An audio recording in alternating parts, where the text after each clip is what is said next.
Bueno, aquí tenemos con nosotros a un invitado que es ya tradicional, don Pepe Abreu, pero también a don Héctor Tineo, que se incorpora, y Nolasco, que se incorpora a esta. Buenos días, don Héctor. Buen día, don Pedro. Y como siempre, la nota del día. Tú sabes que ahora en la Universidad Autónoma de Santo Domingo se produjo una discusión con respecto a la batalla del 19 de marzo. Ajá.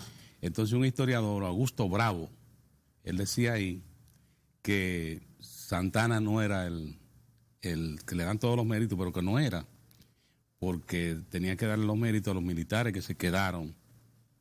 Es lo que pasaba, porque Santana después de la batalla se molestó y se fue molesto y abandonó. Sí. Después de la Zona de Baní, entonces ahí es donde está Duvergé, sí, Vicente Noble, que sigue en su punto, de Regla, Mota.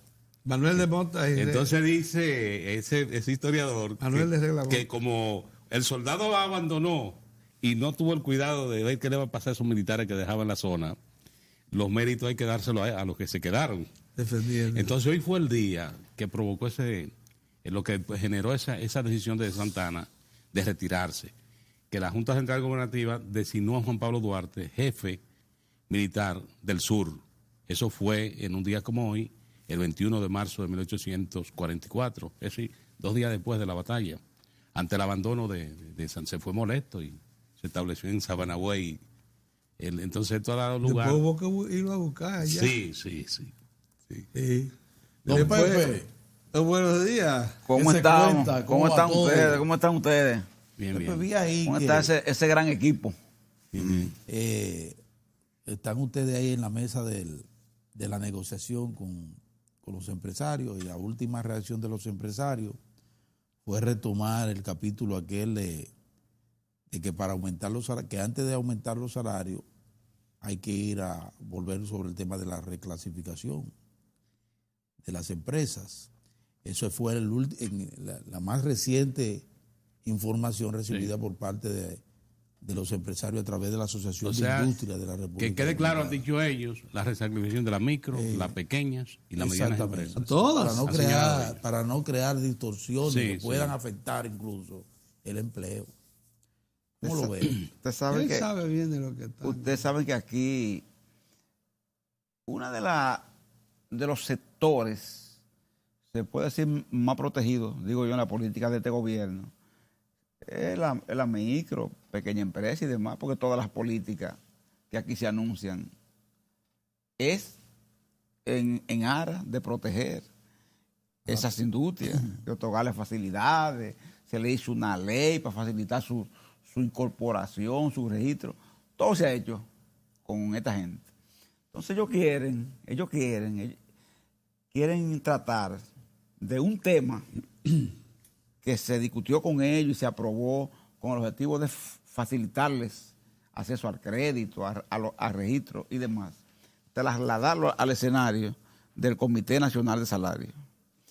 Y el Comité Nacional de Salario es un escenario solo especializado en ese tema, en el tema salarial.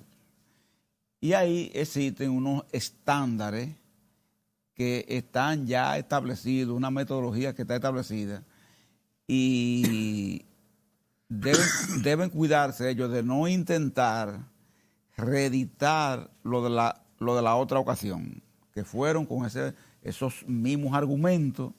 Ahí se les demostró que ese no era el escenario para hacer eso, incluso para mayor complacencia de su exigencia se le dijo, mire, después que pase la discusión de la tarifa, podremos reunirnos para, aunque no nos corresponde a este escenario hacer eso, ver los argumentos que ustedes exponen. Eso era para no prestar oídos sordos. Vamos a oír lo que ellos plantean, vamos a intercambiar, vamos a nombrar una comisión técnica, Y nosotros nombramos una comisión de 3 técnicos. Pedro Cava, Tineo, Mozart. Los empresarios no nombraron absolutamente a nadie.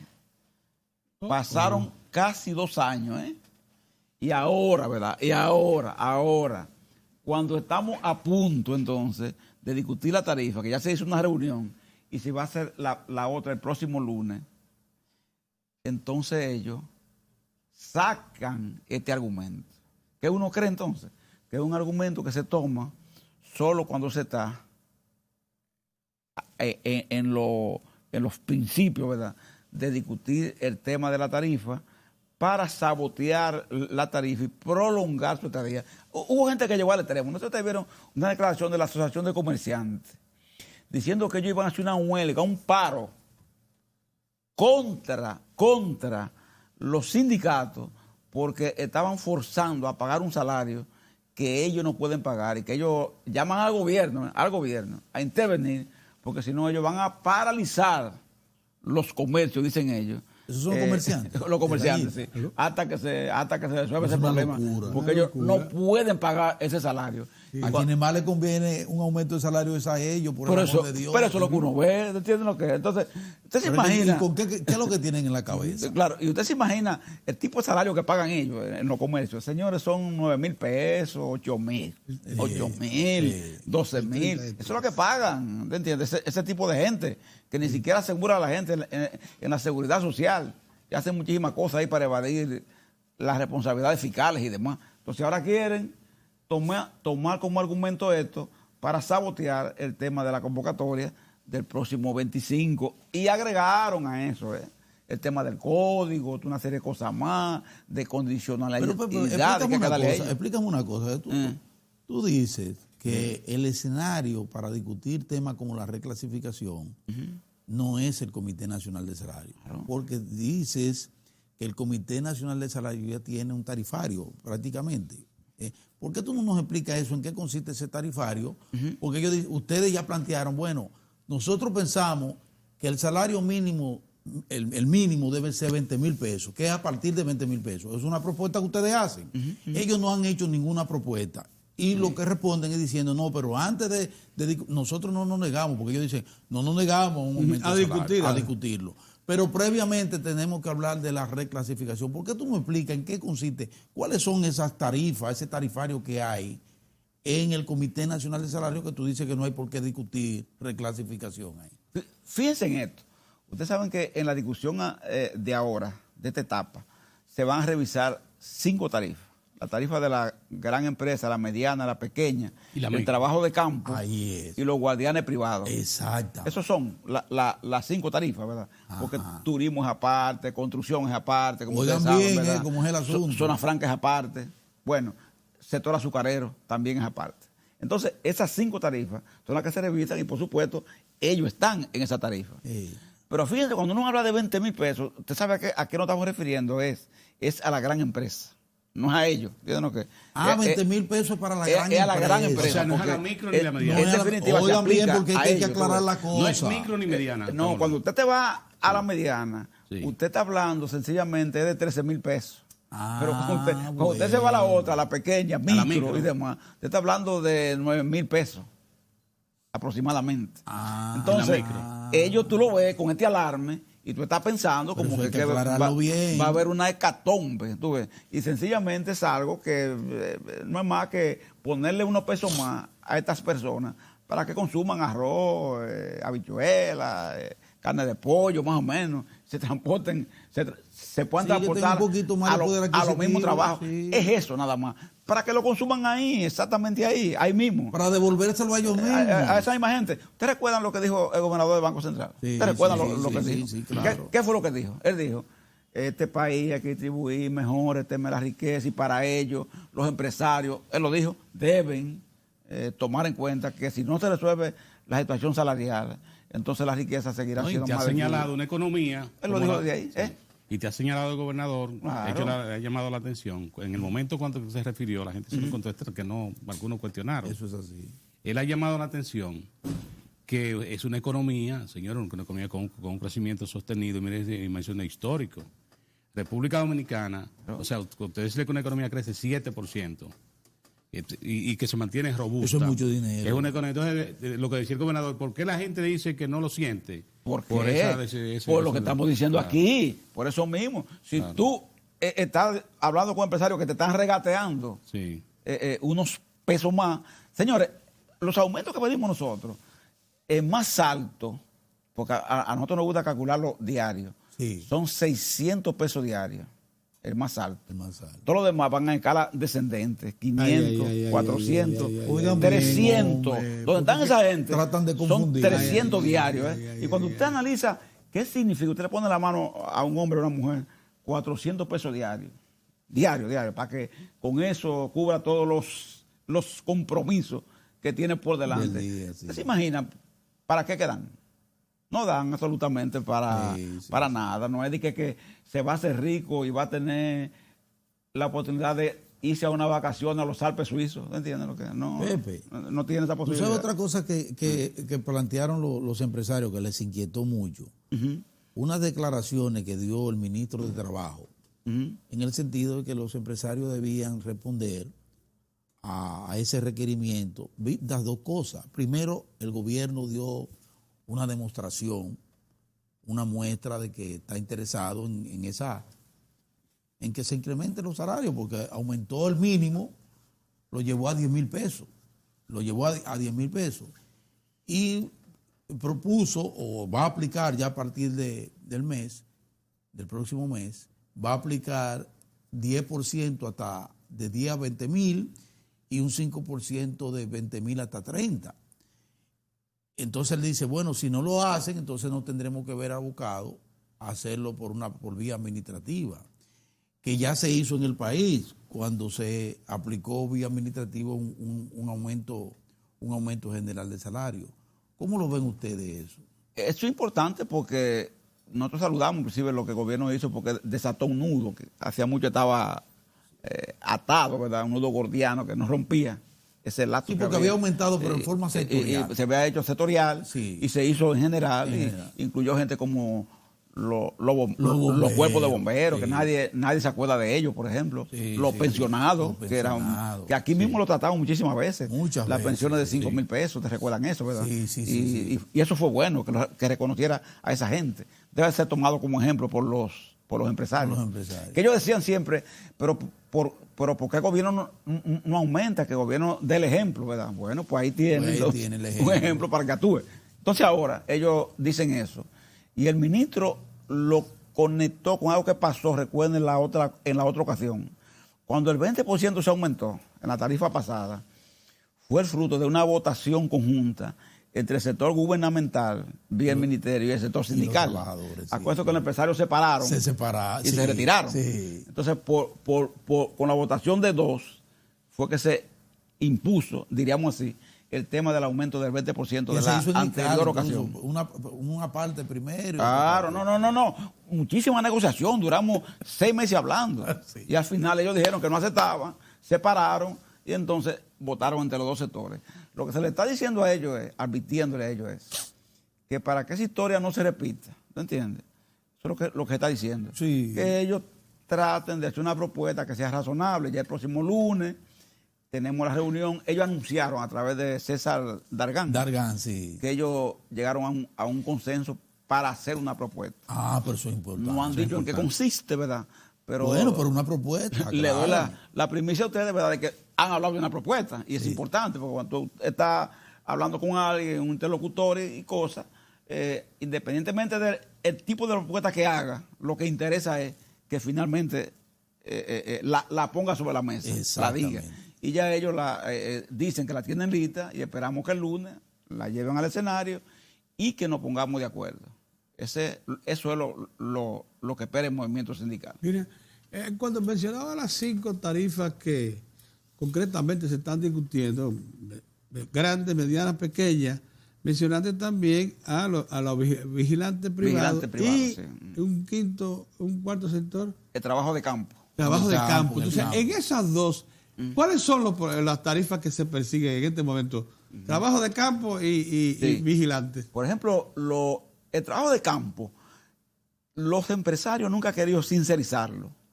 Y lo digo así porque, por ejemplo, actualmente, a un jornalero de esto figura en la tarifa con 400 pesos por diario. Cuando uno hace la comprobación, uno se da cuenta que no es exactamente así.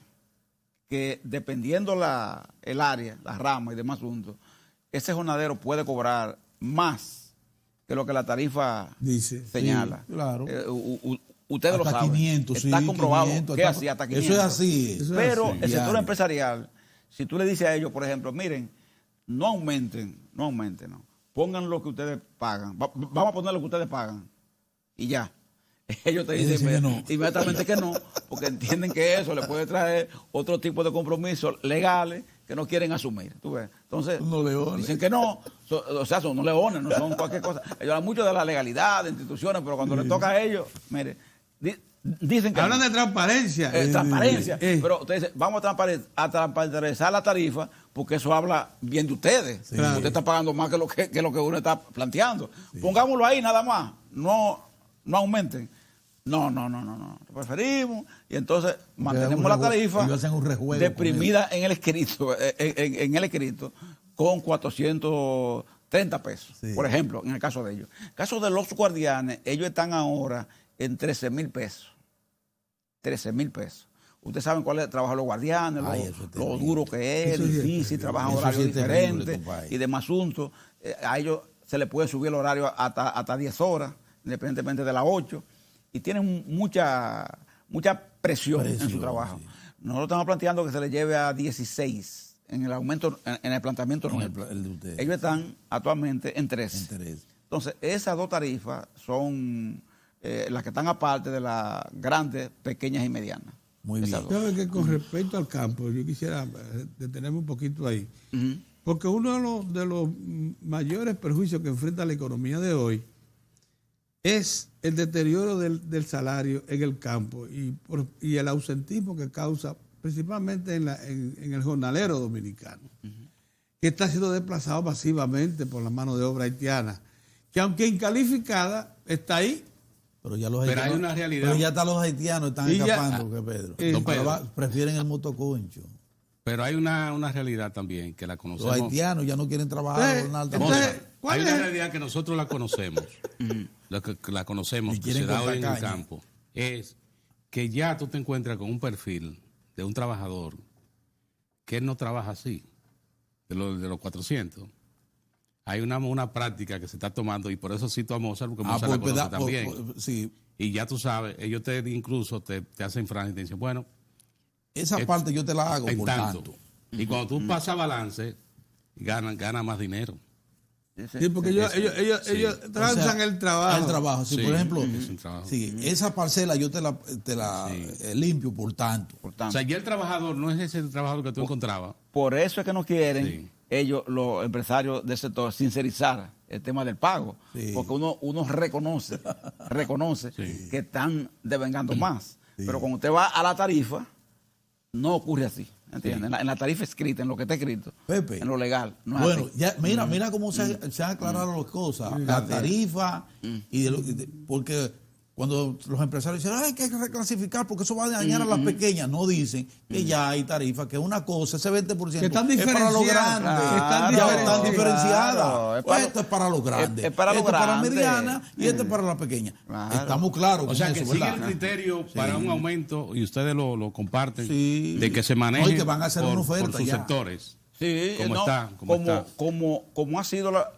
la tradición, nosotros en lugar... Hay mucha gente que dice, ¿por qué no hay un solo mínimo? ¿Qué cosa? Hay mucha gente que dice eso. Sí. Y uno, sin embargo, ha aceptado diferenciación, entendiendo que una realidad. Ser un mínimo, ¿Entiendes? Para un solo mercado. Cuando lo correcto es que se parta porque es para el mismo mercado. De un solo mínimo, ¿te entiendes? Porque el mínimo es eso mismo, el piso, para que nadie se le ocurra pagar menos de ahí. Menos de ahí. Eso es el interés. Más sí, pero menos no. Ese es el interés básico, tener un piso. Sí, nada más. Es. Pero entonces vamos a pasar ahora a otro tema también de mucha importancia para el país y donde hemos avanzado, es la seguridad social. Ahora está el tema de la seguridad social. Los trabajadores una vez más han tomado la gran iniciativa. Tomaron un proyecto de reforma y lo sometieron con todas las de la ley. ¿En qué andamos? Porque hay en sus dos flancos. El flanco de la salud, que dice hoy precisamente el ministro de Salud Pública que hay una gran resistencia a la atención primaria, se siguen resistiendo. ¿Qué cosa, Y hay una actitud de los médicos también, muchos médicos que no cumplen, que no cumplen los protocolos, que es otro factor también. Y por el otro lado está el régimen de pensiones, que el gobierno tomó también una decisión en esos ámbitos, porque tomó una decisión con relación a los pensionados del gobierno de mejorar la tarifa de esos pensionados. El mínimo son 8.000. Son 8.000. Y entonces. Mínimo pensionado del Estado, 8.000. Sí. Más el seguro médico, que se lo. Más el seguro médico. Lo incorporó. Que lo incorpora, que antes no lo tenía. Que para el pensionado es muy importante el seguro médico muchas veces que la propia pensión. Así es. Porque antes te pensionaban y te dejaban sin seguro. Exacto, ese tema. Ya por lo menos en el Estado. Queda incluido. Está garantizado el seguro. Incluso hay gente que ya quiere retiro, que antes no quería pensión. Eso fue. No. Ese fue perdía el seguro. Ese fue un paso esencial. Muy importante. Esencial. Entonces, ¿cómo estamos en esa materia de cómo va ese proceso de reforma? ¿Cómo sienten los trabajadores que va ese proceso de reforma de una seguridad social que ciertamente ha avanzado muchísimo? Porque pasar de 7.000 asegurados a más de 70.000 asegurados, ya eso de por sí te dice que el asunto de 7% a 75%. De 7%. Sobre 72%. Exactamente. 72. Sí, mire, la Comisión de Seguridad Social y Trabajo se sigue reuniendo. Este martes estuvimos reunidos. Ahora se estuvo escuchando las intervenciones de los funcionarios gubernamentales que están en el sistema de seguridad social, concernidos ahí.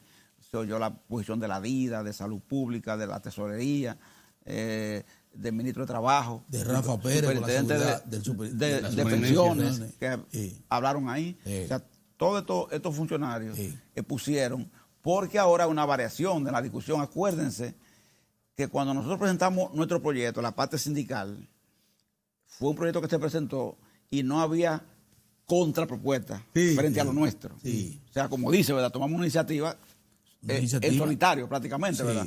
Pero que fue muy importante porque ha servido como base a la discusión. ¿Qué se esperaba? Que desde el gobierno hubiese una iniciativa, ¿me entiendes? Porque la parte gubernamental es la parte, diríamos así, central en un sistema como este.